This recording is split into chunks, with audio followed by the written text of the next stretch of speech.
Well, good evening, everyone. Good evening. Good evening.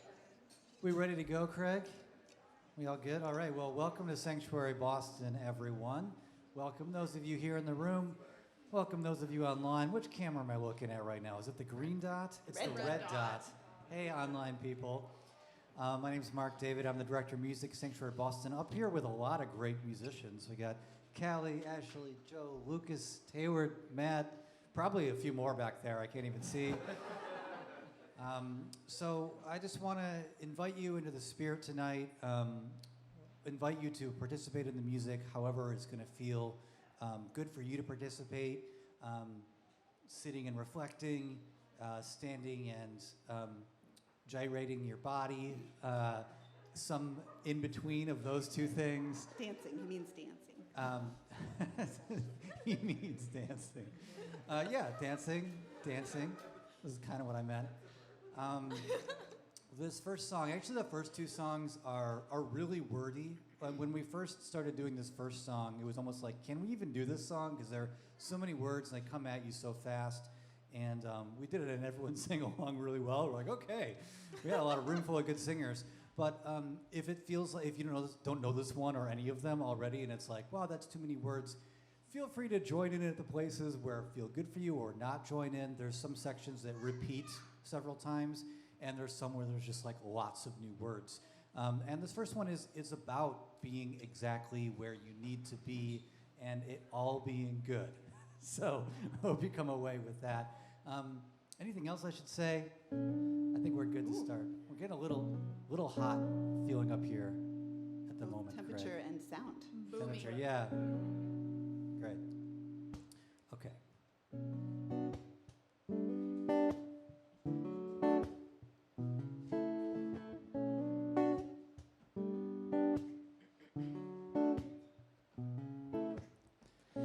Exactly where I need to be, I need to be exactly where I am a blessing manifest.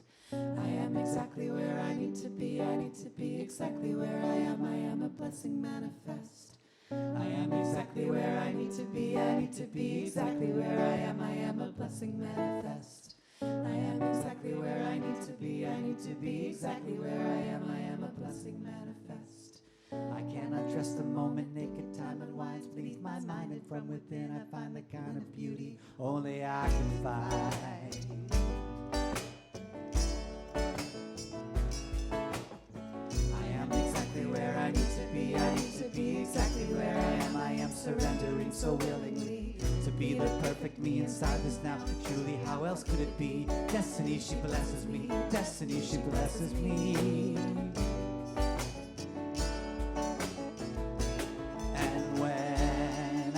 Try to fight or run, I only wind up back at square one. And when I think I know what's best for me, fate, she takes me back to exactly where I need to be. I am exactly where I need to be, I need to be exactly where I am. I am divinely timed and shining brightly. Yes, I believe that there is purpose just for me. Yes, I believe that we are light and we shine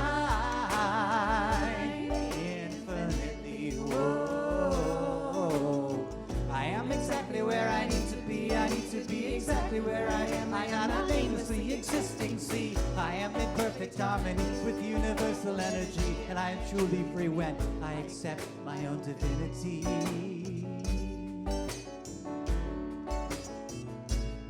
So when I sing, you can feel it. When I cry, you can heal it. When I speak words, you can be the words I speak by singing with me. Peace, love, free. Peace, love, free. Peace, love, free. Peace, love, free. Peace, love, free. Peace, love, free. Peace, love, free. Peace, love, free. Peace, love, free. Peace, love, free. Peace, love, free. Peace, love, free. Peace, love, free. Peace, love, free. Peace, love, free. Peace, love. And when I try to fight or run, I only wind up back at square one. And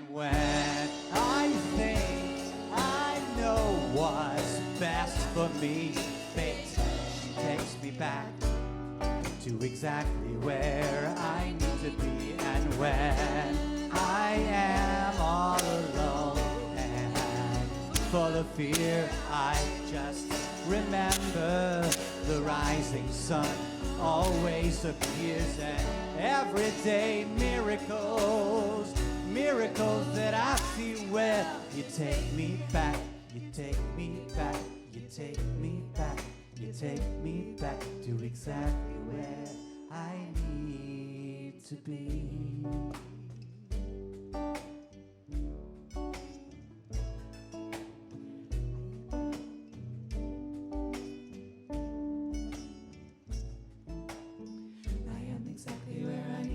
I need to be exactly where I am. I am a blessing manifest. I am exactly where I need to be. I need to be exactly where I am. I am a blessing manifest. I am exactly where I need to be. I need to be exactly where I am. I am a blessing manifest. I am exactly where I need to be. I need to be exactly where I am. I am a blessing manifest.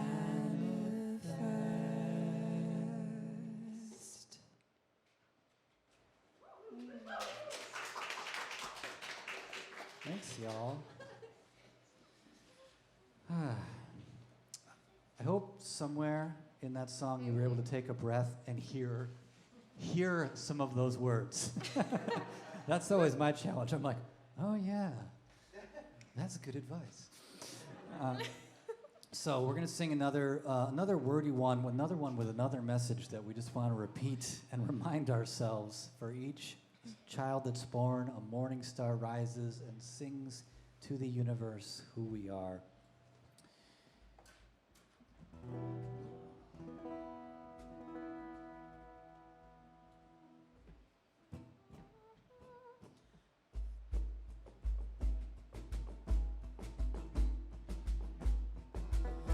For each child that's born, a morning star rises and sings to the universe who we are.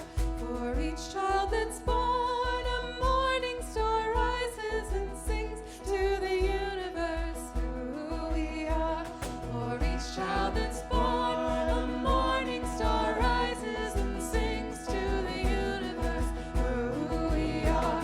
For each child that's born, a morning star rises and sings to the universe who we are. We are our grandmother's prayers, and we are our grandfather's dreamings. We are the breath of the ancestors. We are the Spirit of God. Our mother was born, a morning star rises and sings to the universe who we are. For each child that's born, a morning star rises and sings to the universe who we are. We are mothers of courage and fathers of time. We are daughters of dust and the children of visions. We're siblings of mercy and bringers of love. We are seekers of life and builders of nations. We're seekers of truth and keepers of faith. We are makers of peace and the wisdom of ages. We are our grandmother's prayers, and we are our grandfather's dreamings. We are the breath of our ancestors. We are the Spirit of God. For each child that's born, a morning star rises and sings to the universe who we are. For each child that's born, a morning star rises and sings to the universe who we are. We are mothers of courage and fathers of time. We are daughters of dust and the children of visions. We're siblings of mercy and bringers of love. We are lovers of life and the builders of nations. We're seekers of truth and keepers of faith. We are makers of peace and the wisdom of ages.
everybody. Can you guys hear me? A little closer. Okay. This is today's chalice lighting, which is Your Body is Welcome Here by Reverend Sean Neil Barron. Your body is welcome here. All of it. Yes, even that part. And that part. And yes, even that part. The parts you love and the parts you don't. For in this place, we come with all that we are, all that we have been, and all that we are going to be. Our bodies are constantly changing. Cells die and cells are reborn. We respond to infections and diseases. Sometimes we can divorce them from our bodies, and other times they become permanently a part of us. Your body and all that is within it, both wanted and not wanted, has a place here. Our bodies join in a web of co-creation, created and creating, constantly changing us, scarred and tattooed, tense and relaxed, diseased and cured, unfamiliar and intimate, formed in an infinite diversity of creation. Your body is welcome here, all of it. So take a moment and welcome it. Take a moment to feel in it. Take a moment to be in it.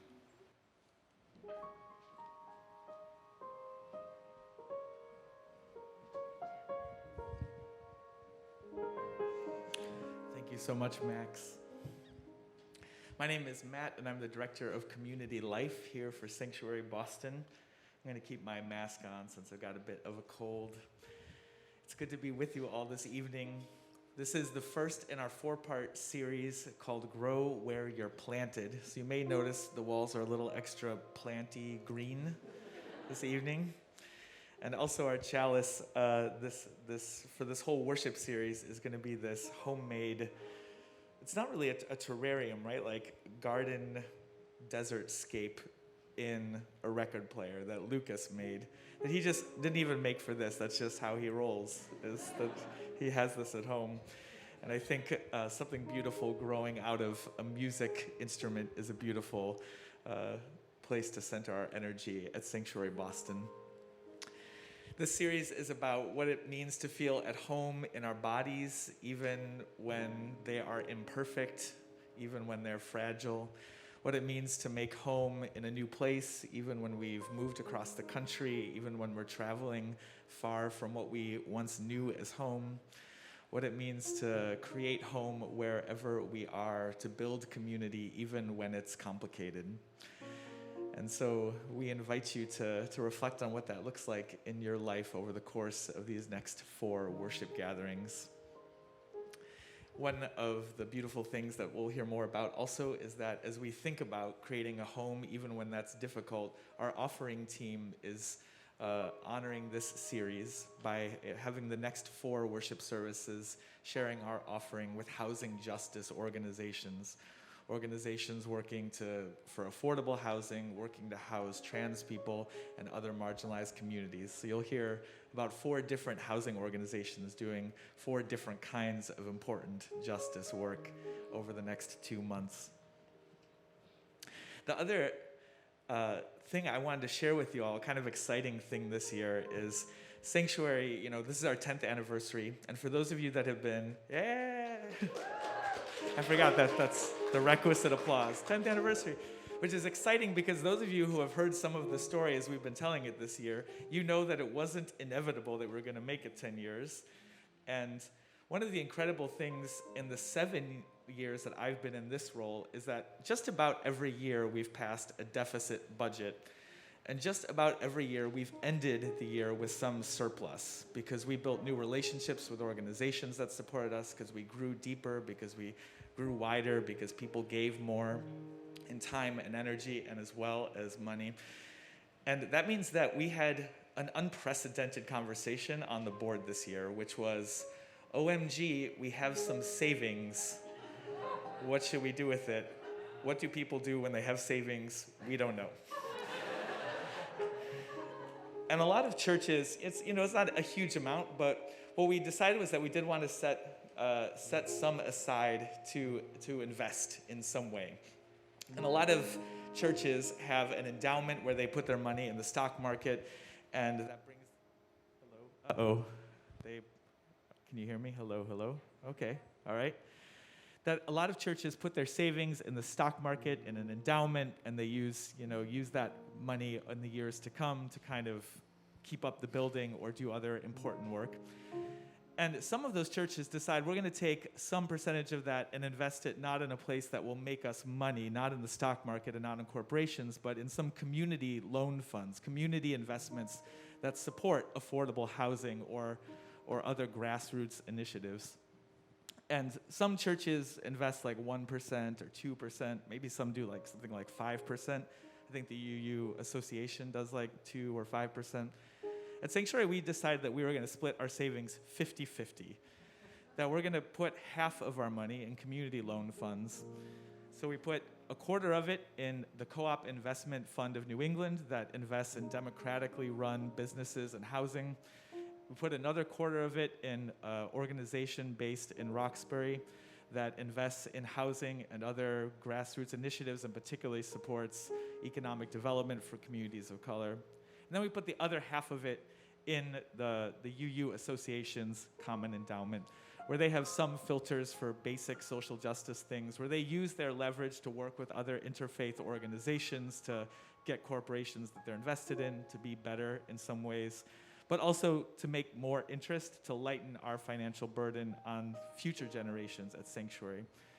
So I just wanted to share this like very cool thing that Sanctuary, as is our way, when we decided to invest our savings, we did it in a way that nobody had done before in Unitarian Universalism that I know of. And we did it in a way that ensured or helps ensure that we'll be here for another 10 years, which was one of our goals, and ensures that as we look forward to the next 10 years, we're increasingly investing in our values as we grow. So thank you all for being a part of that, for being the people that gave your time and energy and money, and the people that are imagining the next 10 years together. We are growing where we were planted, without a house, without a location.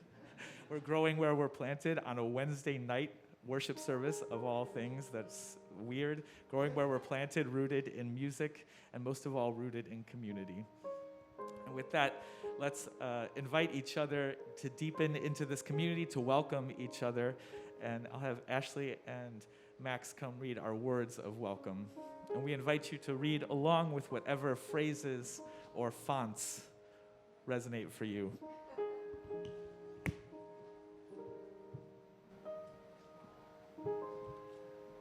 Whether you go to church on Sunday morning, Or light candles on Friday nights, whether you've been hurt by religion, saved by it, or some of both, whether you're brand new to spiritual community, or a seasoned seeker, whoever you are, wherever you are on your journey, we welcome you. And now I'm going to invite you to greet your neighbor. So introduce yourself to somebody new.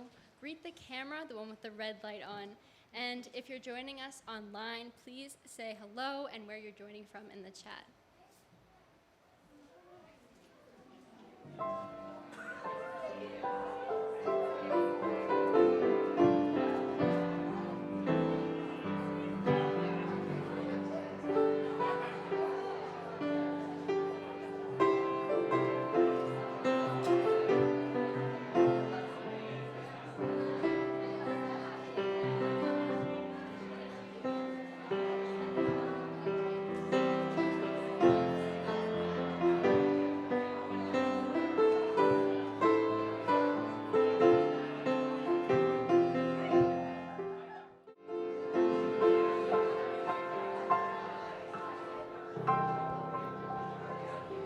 Friends, we welcome you to continue these lovely conversations after the service as we regather in our seats.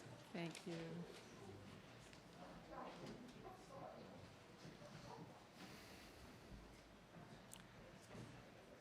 So in the before times, back in 2015, my adult child, Johnny, invited me to come and hear them preach at a new church group that they had joined called Sanctuary. And I was curious. I also wanted to support my kid, so I decided I would be there. I've been a member of a UU congregation for many years, and Johnny had mentioned that Sanctuary Boston was based on UU principles, so I thought I knew what to expect. What I didn't expect was to fall in love.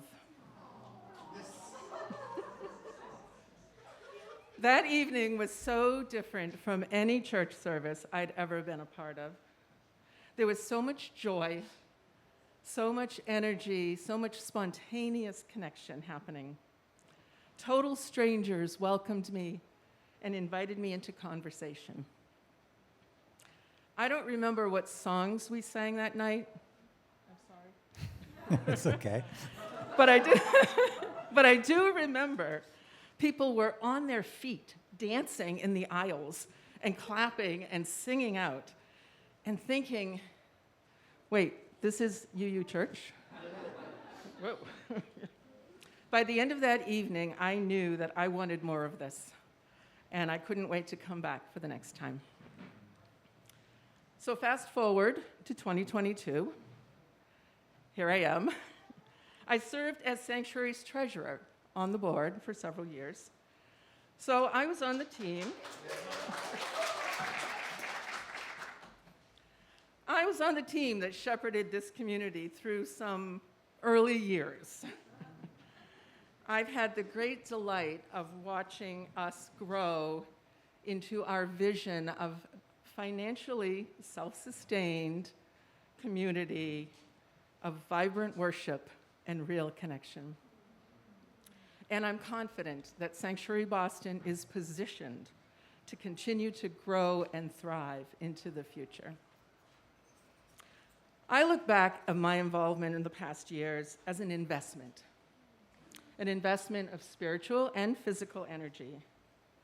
And the return on that investment has been measured in deep connections and spiritual growth. I look forward to that investment continuing for years to come. So last spring, I was preparing for some pretty major surgery, and I thought it would be a good time to revise my estate plan. I wanted to make sure that my money was going to go to the right places if I wasn't around to use it. And I want to take care of my family, and they will get most of what I leave behind.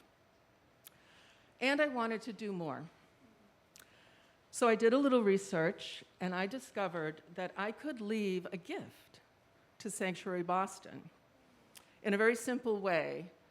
I have a retirement account, and I could just designate them as a secondary beneficiary on my retirement account so that when I'm gone, Sanctuary Boston will get a little bit of my money.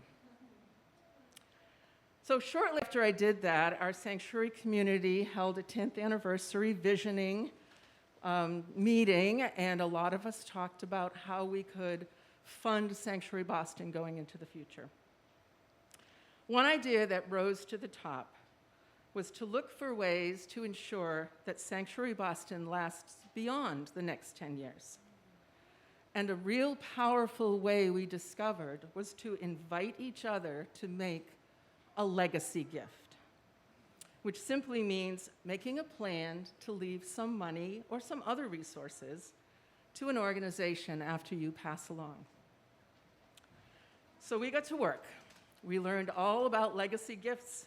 We reached out to the experts at the UUA. We went to webinars. We learned all the ins and outs. And then we brought it to our fall retreat and spoke with more folks there, gathered more information on what people's thoughts were. And we wanted to make sure that this project would align with our values here at Sanctuary Boston. We reached out to some community members, and we had some one-on-one conversations with folks about what their hopes and their concerns and questions might be. So now we want to expand this conversation to all of you. Whatever age you are, however much money you have or don't have, we'd like to invite you to learn more about the possibilities of supporting Sanctuary Boston by making a plan for a legacy gift. So on February 16th, from 7 to 8:30 in the evening. We're going to be meeting on Zoom. We're going to have a little information session where we can answer questions, give out information, and have lots of time for conversation. I hope you'll join us. Thank you.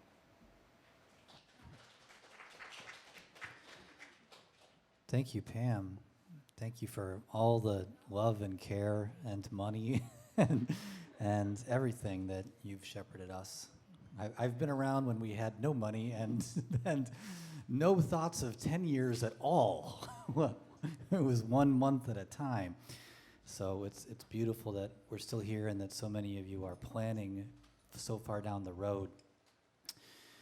So this next song is a beautiful one with words from Sanctuary member Reverend Brand Lennox and music from Sanctuary member Alex Pham. Whose birthday it is today. Whose birthday is today. Just got back from Malaysia yesterday. I was a little too jet lagged to show up here tonight, but we're gonna sing our song. So I'm gonna sing. It's a 2-part song. We're gonna do the first part for a little while, then we'll do the second part for a little while, and then we'll put them together. And it's a really nice one to just kind of sink into and make up some harmonies. Here's how the first part goes. We were all born infinitely whole. We were all born infinitely whole. Let's try that. We were all born infinitely whole. We were all born infinitely whole. We were all born infinitely whole. We were all born infinitely whole. We were all born infinitely whole. One more. We were all born infinitely whole. And here's the second part. It goes like this. We are each of us enough. We are each of us complete. We are each of us enough, just exactly as we are. Let's try that. We are each of us enough. We are each of us complete. We are each of us enough, just exactly as we are. Sing it again. We are each of us enough. We are each of us complete. We are each of us enough, just exactly as we are. One more time. We are each of us enough. We are each of us complete. We are each of us enough, just exactly as we are. And that first part, we were all born infinitely whole. We were all born infinitely whole. Let's put those two parts together. We were all born infinitely whole. We were all born infinitely whole. We were all born infinitely whole. We were all born infinitely whole. We were all born infinitely whole. We were all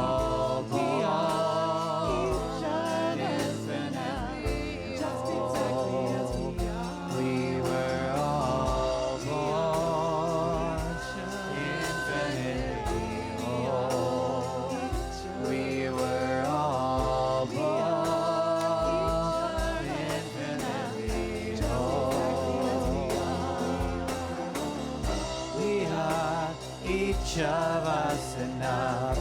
We are each of us complete. We are each of us enough, just exactly as we are. One more time. We are each of us enough. We are each of us complete. We are each of us enough, just exactly as we are.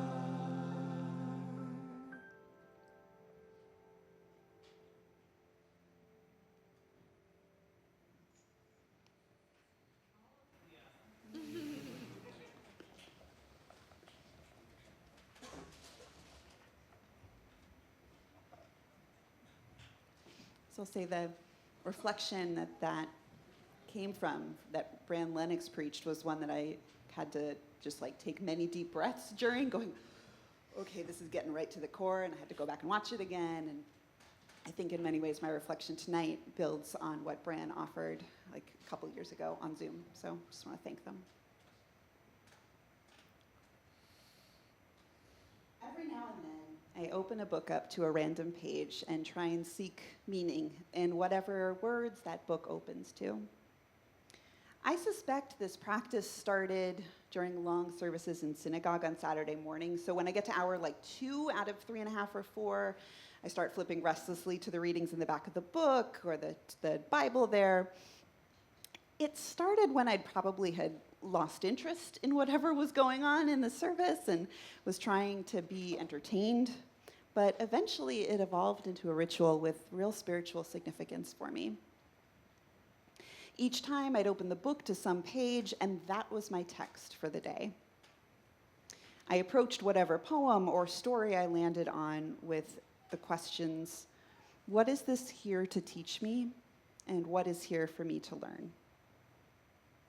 It wasn't until seminary years later that I learned there's a really similar practice in Christianity called Lectio Divina, which just means divine reading.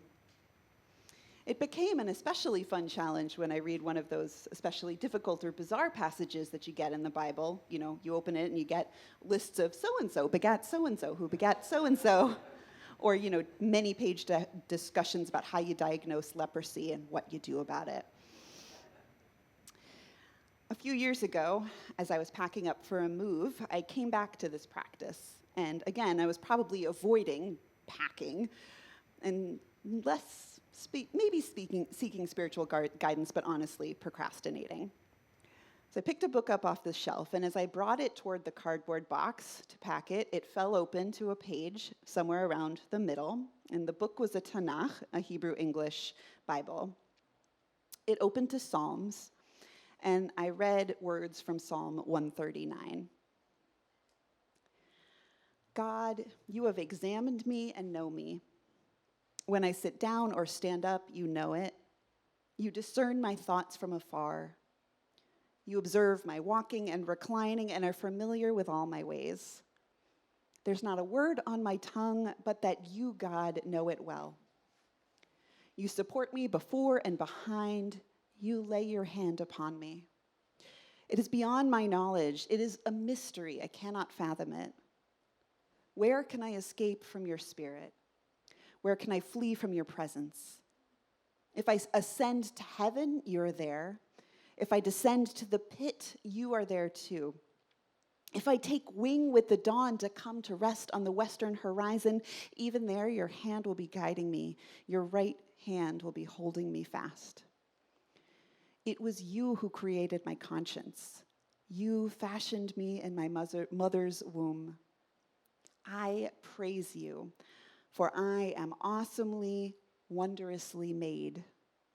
Your work is wonderful. I know it very well.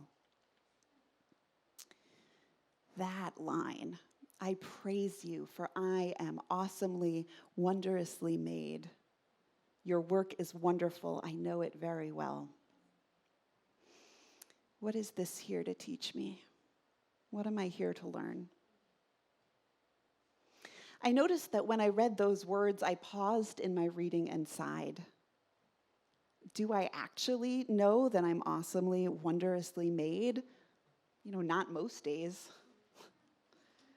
I have lived with chronic illnesses and disabilities for most of my life, and day to day, I tend to focus on my limitations and finding ways to work around them to do the things I want to do. But this bumps up against my theology and my understanding of what we're here for. I believe that we're each here to uniquely contribute to the world, to give the gift that only we can give. But the way that I was telling the story in my own head, I offer things to the world despite my physical limitations. Or I find a way to answer my calling despite. But if I am awesomely, wondrously made, that would mean that my body was awesomely and wondrously made, disabilities and all.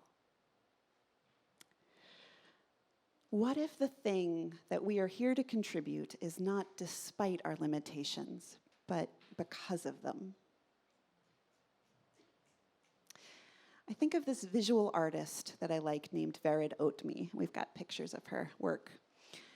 Vered is an Israeli artist who paints these grand and intricate patterns that always catch my eye. There are interwoven vines and filigree and elaborate designs. I learned that at one point, Vered had been treated for breast cancer. As part of her recovery after a mastectomy, her occupational therapist encouraged her to start painting again, but painting with both hands as a way of building up strength after her surgeries. And the results are these incredible symmetrical patterns that became her signature style. And she now especially hires folks who have lived with cancer to work in her studio. This thing that could have been a burden that she worked around or waited out until life got back to normal, or a thing that could have had her stop making art altogether, instead she let it teach her. She let her illness and her recovering body shape the art she made, making not only some of the most stunning artwork that I've seen in person, but building community around it for folks who were going through what she'd been through. I think also of Temple Grandin. We've got a photo of her too. Temple Grandin was born in 1947, and she barely spoke a word until she was 4 years old. She had autism. Temple would fixate and obsess over things, had trouble recognizing others' emotional states, and would get set off into panic attacks that the rest of the world had trouble understanding. But what she also had was an incredible visual mind. She thought in pictures rather than in words. You might have seen an opinion essay she published in the New York Times recently about this idea of being a visual thinker. What are you doing down there, Sully? Evie, can you help him with the, thank you. Sully likes to make a nest out of his mat, but he's not very good at it. Yeah, disability service dogs have taught me a lot about living fully with disabilities. Okay, so back to Temple Grandin. She had a visual mind. As a teenager in the 1960s, Temple stayed on with her aunt at a cattle farm. While watching the ranchers herd up some really agitated cows to give them inoculations, she noticed that the cows calmed down when they were put into these squeeze chutes. It's this metal contraption that would help hold the cows in place so they could have their vaccinations. Temple reasoned that the pressure surrounding the animals helped calm their overstimulated nerves.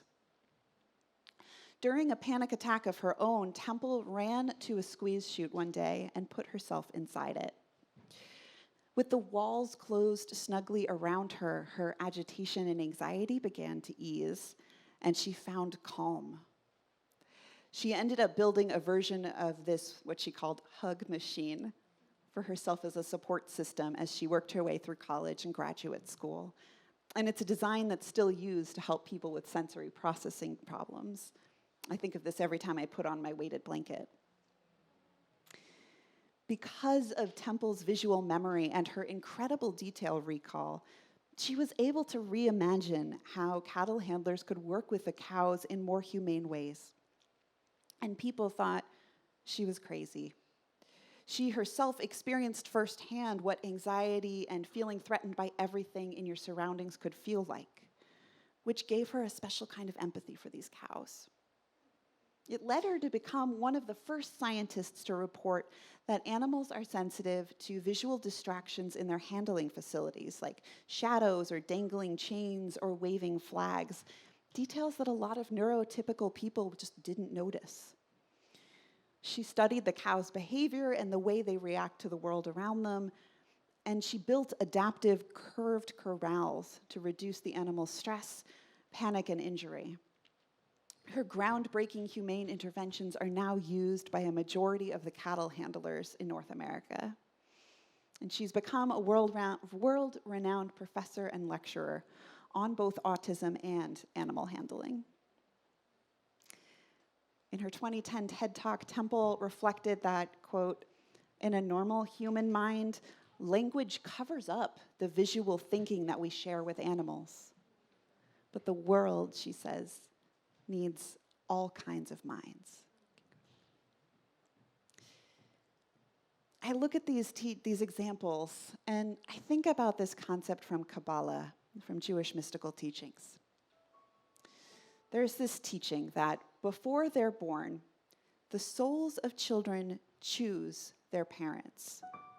They choose this moment in time, this family, this body to be born into, because there's something that that soul needs to learn from that particular life, or something that the world needs from that particular soul. I don't know if I believe that my soul chose this, nor do I know if I believe in a God who fashioned me before I was born and supports me wherever I go, like the Psalm says. But I don't think it actually matters if I believe it. If I try it on, if my soul did choose this body because there was something for me to learn, what might it be? If I am alive at this moment in time, in this place, what might the world need from me? So I invite you to try this on with me for a moment. Pick some limitation that you've felt has been holding you back. Something that happened in your life, perhaps, or something else that you might say constrains you. Just sit with it for a moment. And I acknowledge the courage it takes to look at it. What is this here to teach me? What is here for me to learn? What if your life's work and purpose were not despite that limitation, but part of the unique contribution that you are here to make? What if you, your body, the way your mind works, the way your heart loves, were not a mistake or an accident? What if you were awesomely, wondrously made? If that were true, what is the next thing for you to do? Let's do it together.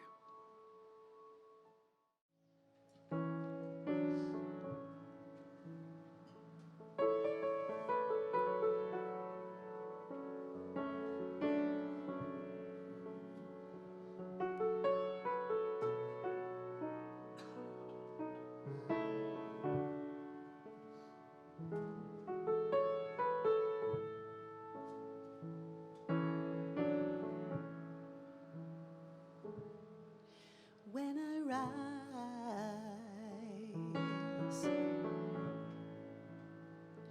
I want to rise pure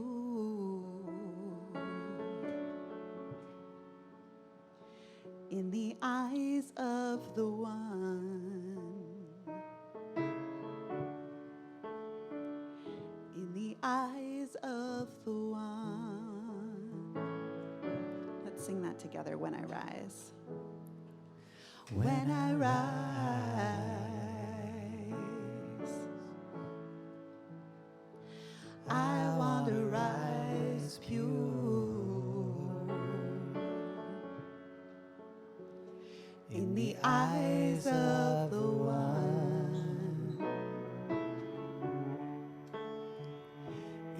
eyes of the one.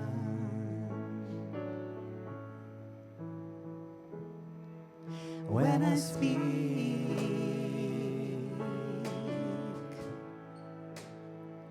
I want to speak truth in the ears of the one. In the ears of the one. Show me the song you've given to me. Show me what longs to happen through me. Show me the question I came to answer. I will surrender. I will surrender with my hands.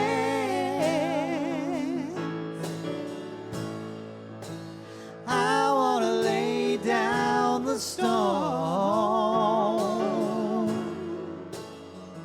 on the house of the one. On the house of the one. Show me the song you've given to me. Show me what longs to happen through me. Show me the question I came to answer. I will surrender. I will surrender. When I lay down, I want to rest in peace in the arms of the one. In the arms of the one. In the arms of the one. Show me the song you've given to me. Show me what longs to happen through me. Show me the question I came to answer. I will surrender. I will surrender. Show me the song you've given to me. Show me what longs to happen through me. Show me the question I came to answer. I will surrender. I will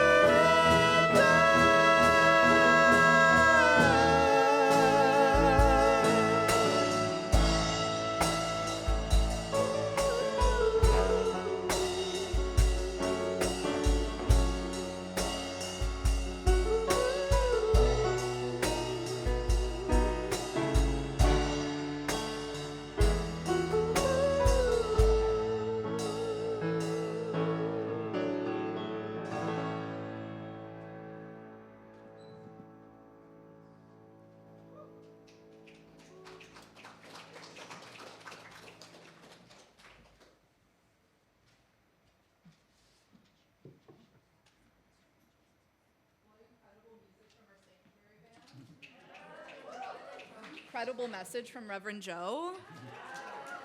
So today I'm going to go ahead and do our offertory right now. So the theme of this worship series is growing where you are planted.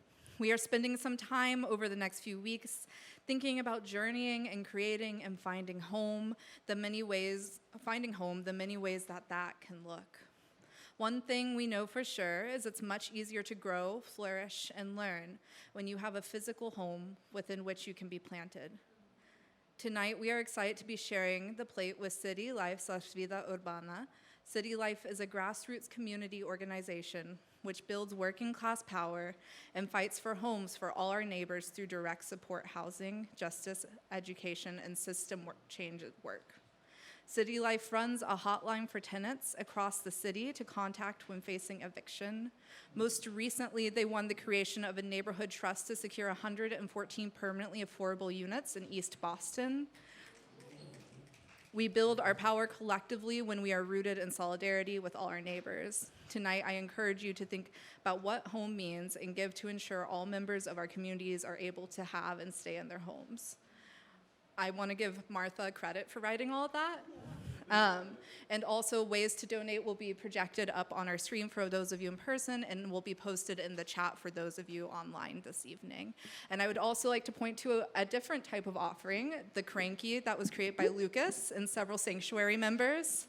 That will be part of the song that is being sung as we do offering today. And also this is the time to hand in your joy and sorrow cards and have those come forward.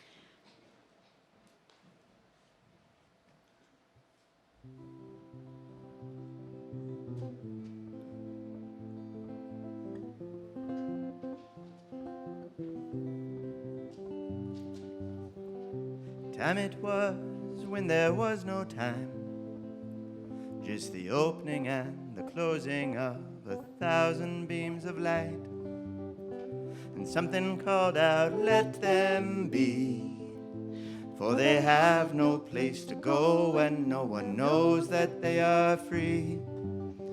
And oh, what good can they do if they are locked inside a darkness and they never see the day? And let the sunlight shine there too, and let them shine, shine, shine away. What a day that was when there was no day, just the moonlight gently dancing, casting shadows on her way. And something called out, let her be. Let her dive into the waters she has poured upon my feet. For all the good she does cannot be measured in philosophies that anyone's thought of. And let the sunlight shine there too, and let them shine, shine, shine to you.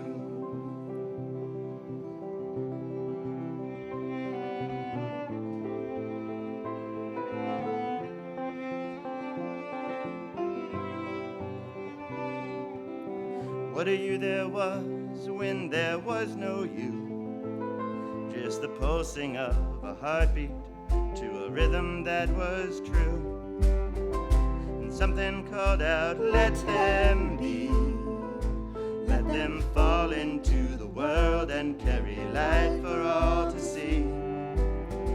For all the good they know, I will bury deep inside them, rooted down into their core. And I will watch it grow, and they will shine forevermore. There's something called out, let them be. Let them fall into the world and carry light for all to see. For all the good they know, I will bury deep inside them, rooted down into their core. And I will watch it grow, and it will shine forevermore.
arrive together, bringing all the joys and sorrows of our complex lives with us this evening. Some of us arrive here wrestling difficult things, feeling the pain of a broken world around us and within us. Some of us arrive full of blessings, brimming with gratitude. From those of us here, we have some sharings. From Tayward, we have, my mom is here at Sanctuary in person for the first time.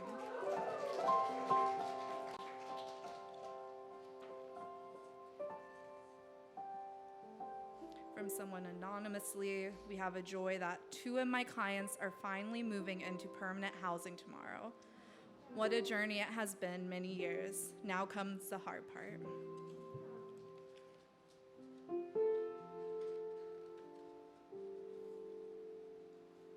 We have a joy from Sarah. Delighted, amazed, and grateful to be here for my first in-person sanctuary. And also a huge hello to all my Zoom buddies.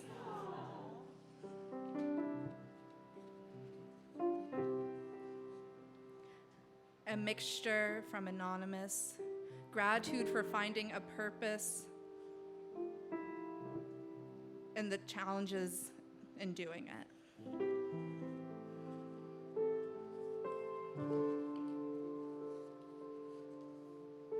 A sorrow from Soren, holding grief and support for loved ones, going through substance use issues and personal losses.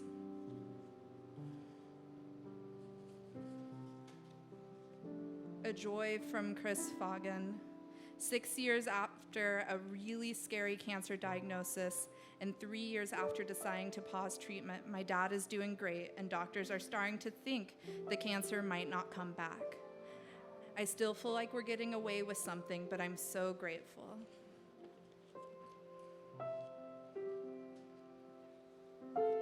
And a joy, this is a joy already shared. And with all of that and so much unsaid, we sing. And I invite you to sing along as you wish. There is a love holding us. There is a love holding all that we love. There is a love holding all. We rest in this love.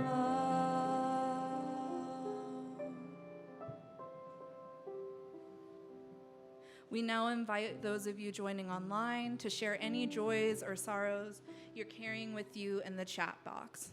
I'll share them out loud here from the mic. If you'd like me to keep it anonymous, please message me directly at Rhea, spelled R-H-E-A. A joy from Shea French, feeling grateful for a good week-long visit with Timothy's family / my in-laws.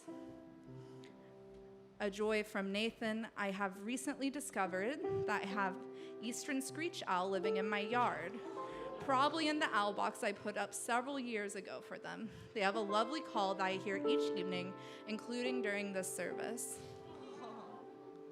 A joy from Carol, freedom to dance in a theater workshop.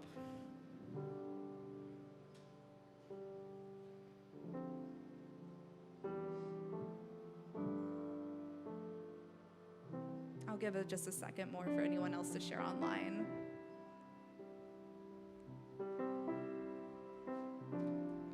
Joy from Kendra of having been able to attend the lay training this Saturday with others from Sanctuary.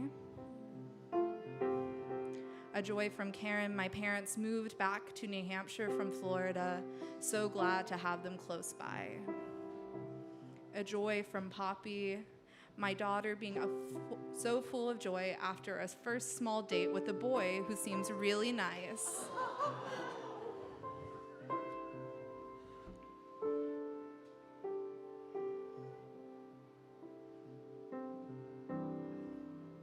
For all those joys and sorrows unspoken, we sing.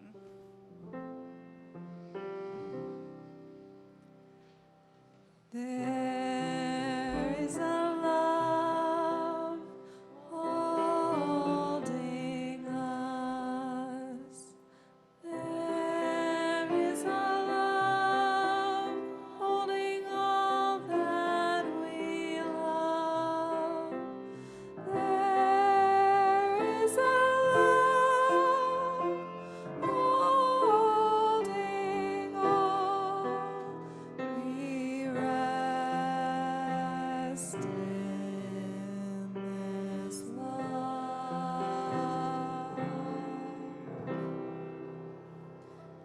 Beloveds, join me in the spirit of meditation and prayer. Spirit of love, of life, of joy, and of sorrow. There are many things being held with love and tenderness in this community tonight. There are joys of community connection, of people being in person, of recovery, of health, of housing being founded. And there's also pain within us that are hard to speak and hard to know, but also can be supported by community. Spirit, we ask that you hold all the complexities in our lives for what they are and help us navigate them as we can. In all that we pray and all that we hope for. Amen.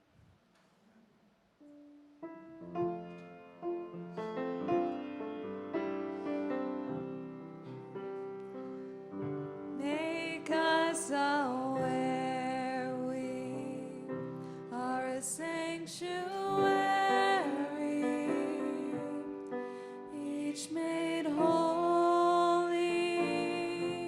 and loved right through with thanksgiving. We are a living sanctuary anew. We invite you into the sanctuary ritual, a time of grounding and a time of connection. We're going to sing this song one more time through, and then we'll hum it for a few minutes. And while we hum it, we invite you to take a moment to light a candle at any one of the 3 tables in the middle and back of the room. There are none up front. Please don't light the cranky. Whether your flame this evening inside you is just barely flickering or whether it is shining bright, this is a time to breathe deep, a time to connect with yourself and with each other. And as you light a candle, remember that flame inside you, that sanctuary that is always there in your heart to shelter you. And as you pass the taper to the next person, take a moment and we invite you to connect with them, to make eye contact, and to remember the divinity and the spark that is between us. We'll sing one time through together and then hum.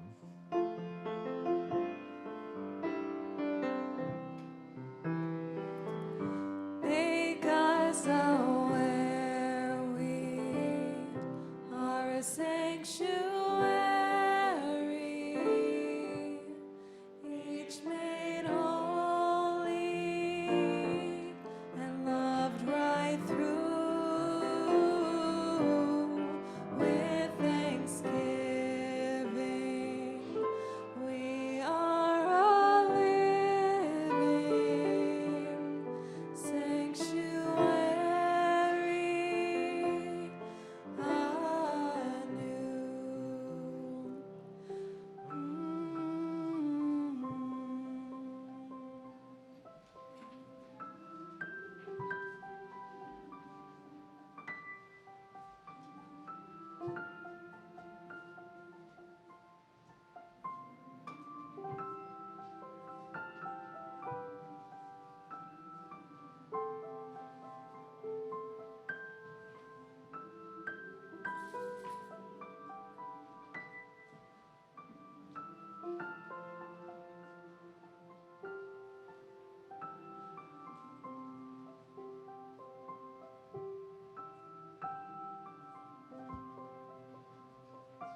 beloveds, what if you, your body, your mind, your heart were not made as a mistake or an accident?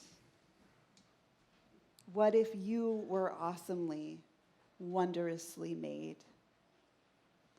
What longs to happen through you? We were all born infinitely whole, and we are each enough just exactly as we are. Let it shine through you. I invite you to rise in body and spirit. This is if you feel so inclined, this is another one to. A gyrating one? Shout out to that awesome slow clap on that sanctuary, man. Can we always do it like that now? It's like, clap. That felt so good. How have we not done that for 10 years? All right. Here I am.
Thanks, everyone.